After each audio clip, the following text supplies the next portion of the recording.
So now we've got this Discovery to MOT pass scenario. Some of the things I want to do is purely to keep it longer on the road, now that we know we have a car. And number two is to just make it look good. You know, everybody likes, you know, to look at the car and think, well, it looks good. You know, so nice wheels, nice tyres, and fix some maintenance issues that are absolutely necessary.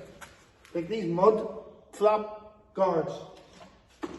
And it needed these galvanised yokes here, you know, but they're about 50 quid. And I said to myself, I know I need to do that. However, I'm not going to do it unless I have an MOT pass and spend that money on tyres and stuff. So I borrowed nephew Kelvin's tyres to get us through the MOT, which is good. Now I can buy my own tyres with confidence that I have something to put them on. It's not a complete disaster, but it's turned out to be a useful car for me and the family for years to come. So that's what I'm going to start with. I'm going to start with these mud flap brackets because the other ones are destroyed. So quite remarkably, these bolts came off after a good clean. They're all off, which is a blessing. I had one ringer on the passenger side, but I think I could just live with two. And that's a big benefit. So we're around to the passenger side. One there and one on the inside. Gives me two good ones, which makes life so much easier. I thought I was going to have to lift the carpet, weld studs on or something, but we've got away with it. So that is the existing mud flap brackets. As you can see, they're pretty ropey, completely rotten. Now what would be an ideal scenario is if I could get these threads cleaned and just bolt the other ones on. That would be so nice. Let's look around at the other one.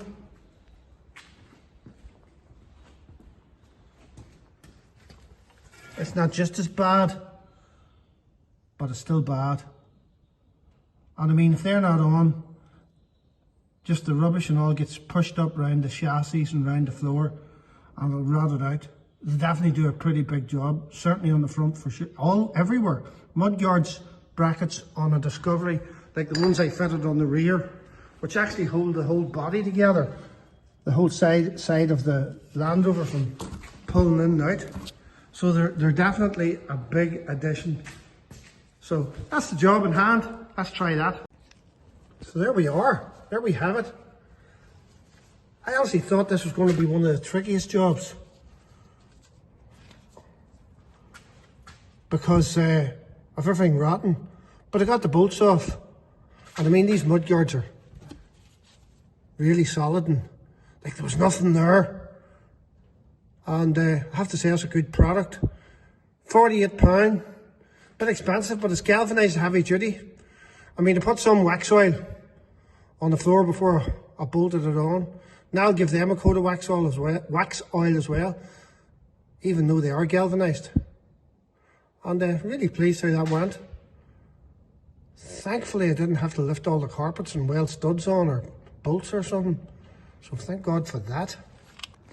So I'm super happy. This is the other side now. Missed one rung off in the middle, but I got a bolt even in here.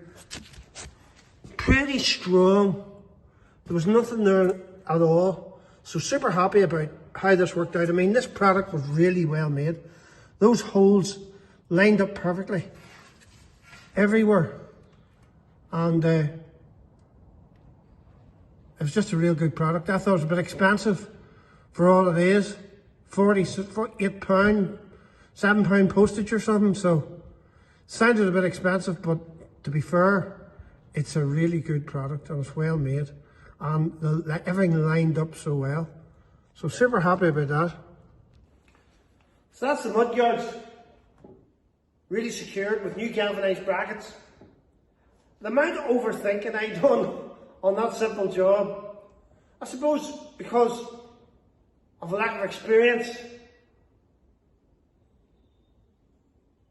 But ultimately it went really well.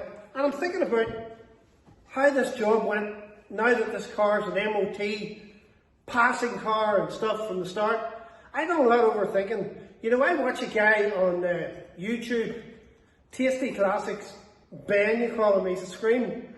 And what I like about Ben is, initially when I watched him I didn't think he was, you know, a real good mechanic.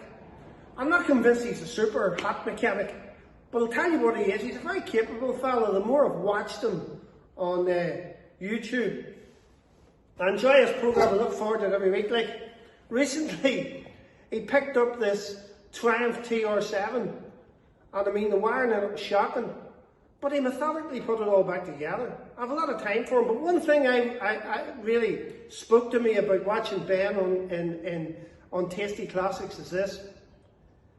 Just start it. I mean, just get into it and start it. And you know, if you're trying to figure out everything, how it goes and where it goes before you start, you'll never do anything. I think the secret to any completion of a classic car is to start it and keep going. I mean, and don't get, you know, you will get knockbacks and disappointments and stuff like that, but the key is to keep on going. So that's what I've learned with this project, and I'm so glad that I got those front mudyard brackets on, front mud flap brackets on. I mean, there was nothing there, and I didn't really want to lose it. Now, the company that supplied them on eBay, I don't know if you can see that or not, but it was a really, really good product. I mean, they've done a great job. The fit, everything was perfect. And what I learned actually was, when I hit buy it now, I was sort of shocked, because it was like £48, and all of a sudden the bill for these two brackets was £76. So I cancelled it, because the cost of postage on top of the item was like £30, and but the buyer come back and said it was a mistake. It should only like be £7 on a small item like that. So I lived with it. It was punctual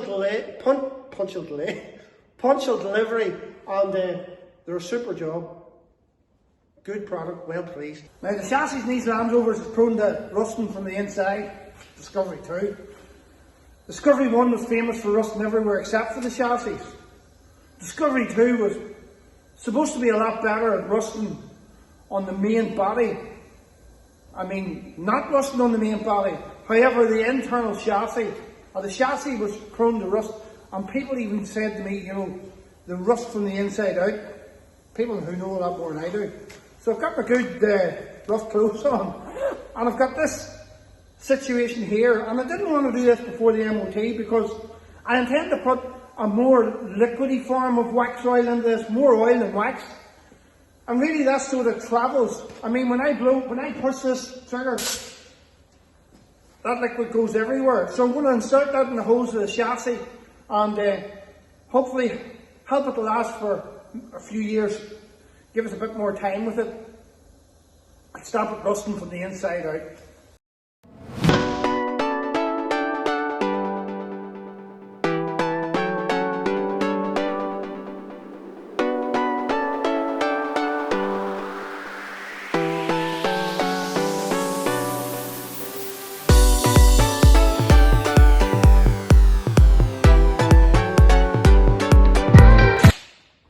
This is not a toilet brush.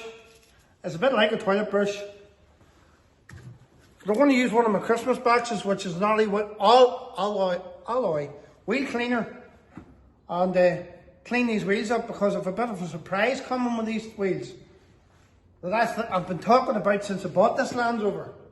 So let's get them cleaned up, see if this is any good, and take it from there. Well, it definitely needed that. I mean, when I put the hose in to the chassis to let the wax or more oil penetrate into the internals of the chassis, when I pulled the hose out, it was ready to rust. So in there's not good, but hopefully that'll help it and prolong its life a little more. Like, why Land Rover chassis from 1972 Range Rovers last longer than 2004 Land Rover chassis beats me. Like, you think technology would have moved on. Imagine that. A Discovery 1 chassis is going to last longer than a Discovery 2 chassis. But how did we get that wrong? How did that happen? I just don't know.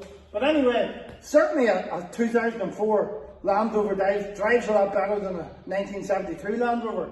More economical, more efficient, and just more enjoyable to drive. But at the same time, how did we get that chassis thing so bad? A lot of these Land Rovers here, people really rate them that much that they put a new galvanised chassis in them. I mean, you can buy one for about £2.5 grand there. Even local in Northern Ireland, I think there's a company up in Armagh makes them, Shielders here in the UK. So chassis are obtainable, but I don't know. It'd be a big job to replace it. I know if you're a real expert, you could probably do it in a short enough time, but it's not something I'd like to take into. So I'm going to prolong this one as long as I can.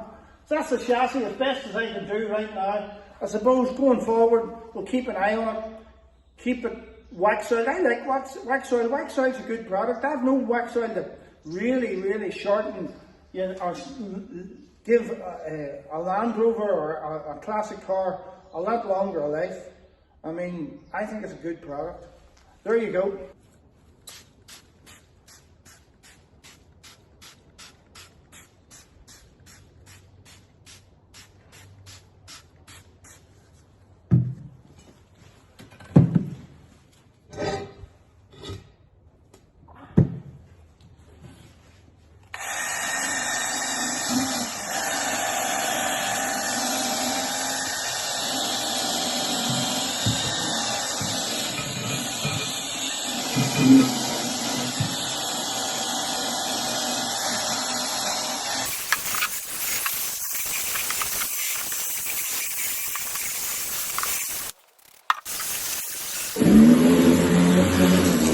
Just power washing the wheels here, but have a look at this.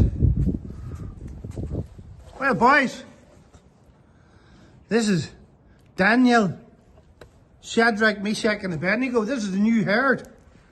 Praise the Lord. And when you see this, well, Mama, looking a bit more silage, but if you give her too much food, just when she's had a baby, sometimes the elder can get too big and actually hurt her, but we need to give her a little bit of food. But look what she has. Oops. Little baby girl, calf, heifer. So praise the Lord for that.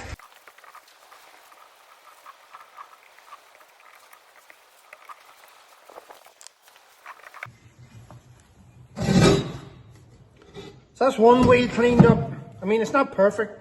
You could go to the bother of spraying it and that, but I don't think it'd make that big a difference. For me, this is all about the tyres that I want to fit to this Land Rover and how they're going to look. I actually ordered wheel spacers there to give me the, wide wheels. Which I think is going to be cool. Like whenever I was going up, everybody wanted wide wheels. Wide wheels is sort of on most cars now, but when I was growing up, everybody had wheels, they were about that thin, and everybody wanted wide wheels. So, I suppose the wheel spacers I'm putting on it are going to give it an extra 30mm wide. On a pro on this, that's going to make the turning circle of the Land Rover better.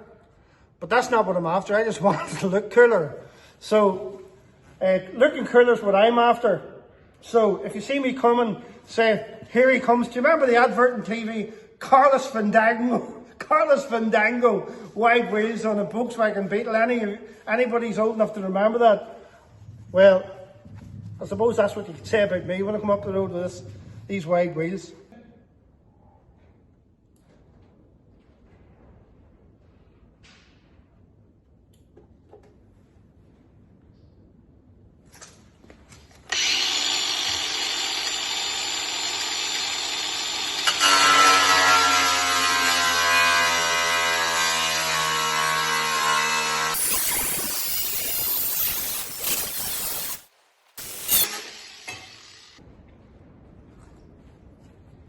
drastic, isn't it?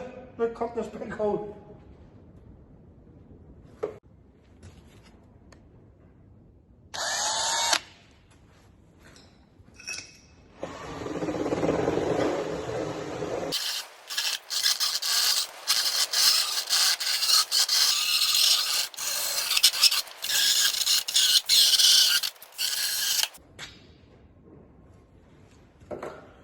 Touch the whole thing up with a bit of good old hammerite.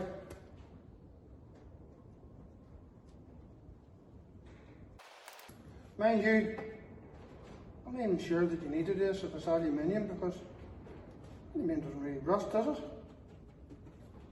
But we'll do it nonetheless. Not hard to do. So we put this template on here, and there's a little hole there on the left hand side towards the windscreen that was to mark and drill a 4.5mm hole. So just using 2 nuts tightened together to tighten these studs in to the body of the Snorkel. Got some help from Luke. Offered this up and then bored a hole through it and siliconed in here with windscreen seal. And the reason we're using windscreen seal is because if you use silicone, apparently it affects the MAF sensor, whatever a MAF sensor is, and we don't need that.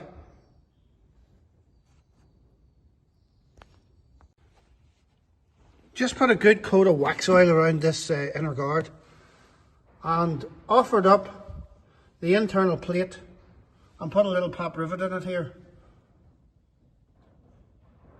which means that it stayed in one place while we fitted and sealed with windscreen bond around the Snorkel. And that's the Australian Snorkel on now. Good day, how good is that? I mean, it bolts on here as well.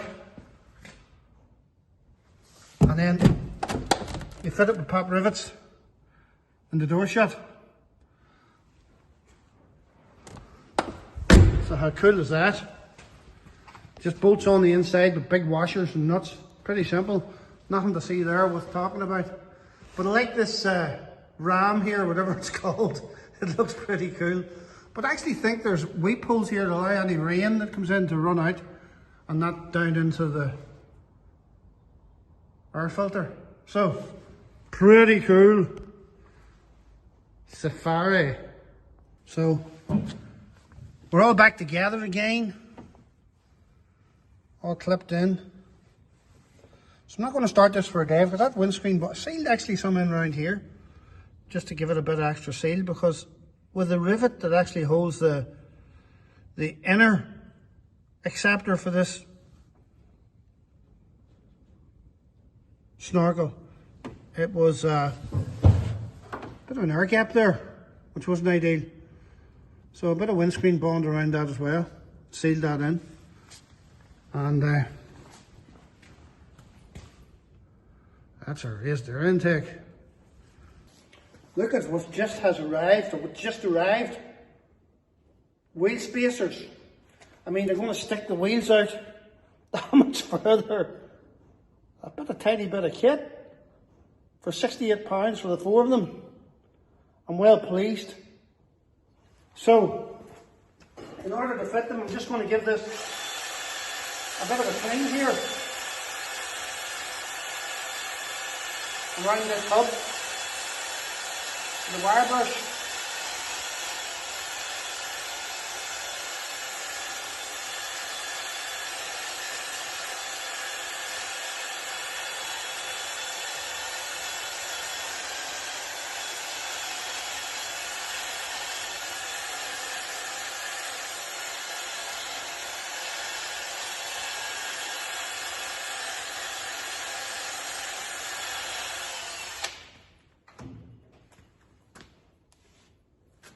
It's also got a bit of a lip here to keep the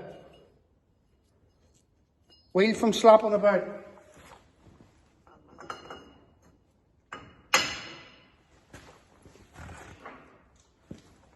Comes with these nuts.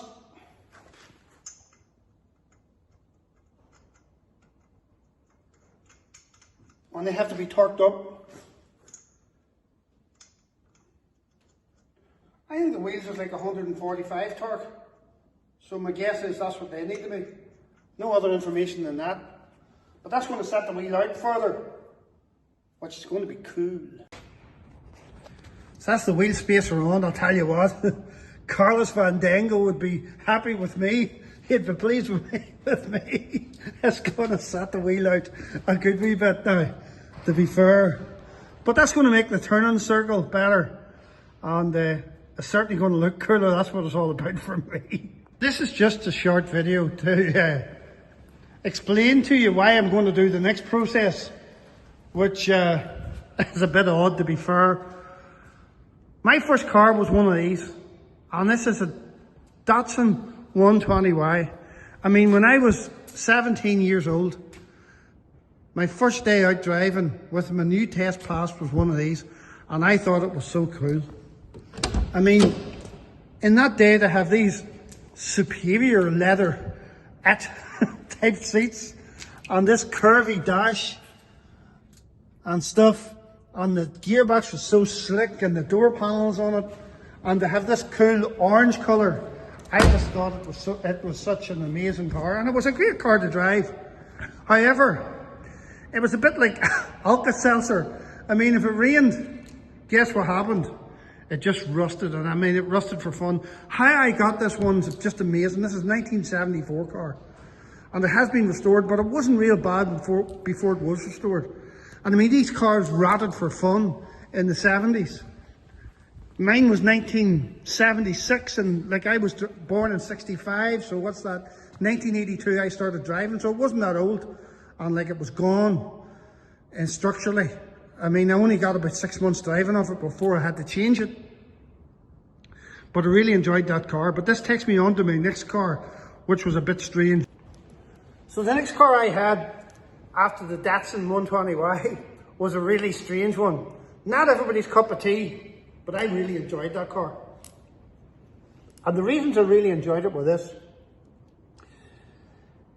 In 1982, when no other cars had it, really, unless you were totally extravagant and your daddy owned Harlem Wolf shipyard or something, it had alloy wheels, it had a rev counter, it had a front and back spoiler, a body kit, it was a cool sort of a mustard colour, very sporty looking, and it was cheap as chips, as they say. Like, I drove into the dealer in my Datsun 120Y, which wasn't going to pass the MOT because it was just too rusty, and it was uneconomical to repair it at the time. So I was looking down the barrel of how am I going to get a car. I mean, my Datsun 120Y at the time cost me £120, so it wasn't a very expensive car, and I probably got 6 months to a year. I can't remember exactly how long I got out of it. But my next car was sold to me by a man called Freddie Pritchard, who was a tremendous car salesman. And it was a Skoda Super Estelle, not just any Skoda, a Skoda Super Estelle. And I mean, there was a tremendous tape recorder in it, the seats were cool in it, and I really liked it. And the reason really I went with it, I didn't really have any money to put into a car. And the deal was this, that if you traded a car in for a brand new Skoda, irrespective of how rusty or how bad that car was, you get £700. And £700 give you the deposit to buy a brand new Skoda Farl, as we call them. And therefore, within a few days, I drove out with a brand new Skoda Super Estelle, and it was a great old car, brand new, not old, brand new at the time. And for me to go from having, you know, a pretty scrap car to having a brand new car was a big breakthrough at the time. So it was like, I think it was, could have been £2,500, brand new, and you get £700 for the whatever scrap you were dealing with. Like, it was a no-brainer. And right at that time, Skoda was actually doing real well in the rallying and they were promoting themselves. And the car looked cool to me and I really enjoyed it. But the reason I'm painting these wheels in here, the BFGoodrich, is because whenever I got that Skoda car, the tyres on it were Goodyear Grand Prix S, not just any tyre, Goodyear Grand Prix S. So that sounded real cool. I mean, here I am with a 1200cc Skoda Super Estelle with the engine in the boot, but it was running on alloy wheels. It had a rave counter and had Grand Prix S tyres. So what I done was I took the tyres out and meticulously painted in the Grand Prix S, because I thought, like, who else has got Grand Prix S tyres? And on that day, really nobody had, as far as I can remember. So that's why I'm doing this. I mean, it's going to be so much faster now with me painting these wheels. And it'll never get stuck anymore with this super sticky paint. I bought this from eBay and I'm going to meticulously paint in the BFGoodrich anyway. Maybe the mud terrain, see how I get on. Definitely cool. Picasso would be proud of that. Slow work, particularly in the middle here. As it's all ribbed, it just doesn't take the paint very easy. But I do think it looks cool. So have the Snorkel fitted. I think it looks real cool. I mean, I have a spacer on this wheel and it doesn't look as if it's sitting out real far. Until you look at the other side, then you realise it sits out quite a bit. So now they've got the spacers, I'm going to set the new wheels on that I've done the painting on and see how she looks. So the wheel with spacer and the wheel that has no spacer. I don't know if I can see that from here. It definitely makes a bit of difference, for sure.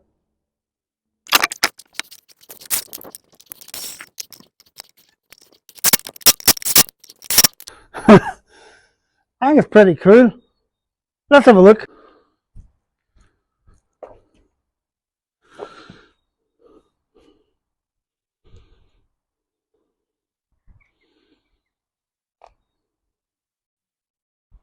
So what do we think? I think that's cool.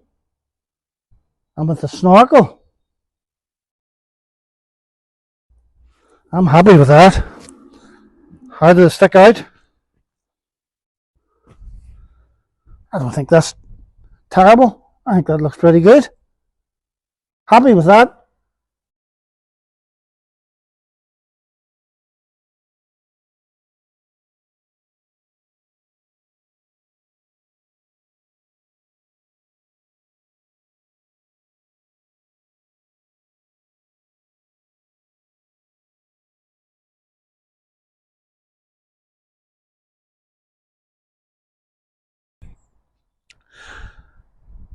I think the Discovery looks amazing. You know, when you think of it being pulled out of the field by Alistair, thank you Alistair, with the JCB digger, Alistair Hewitt.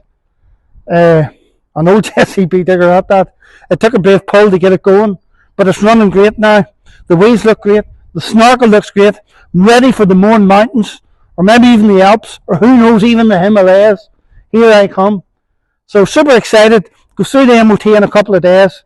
I mean, just to check the brake light, which is now working. So I hope you enjoyed the video. Thank you so much for watching, and I appreciate that very much. And I hope you join in soon for more videos and finally finished classics. Oh, and I want to thank Dave Smith for the tire wash, or tire wall, or tire shine that I put on after I painted the mud terrain on. Dave's been a good friend and an inspiration and a help going forward.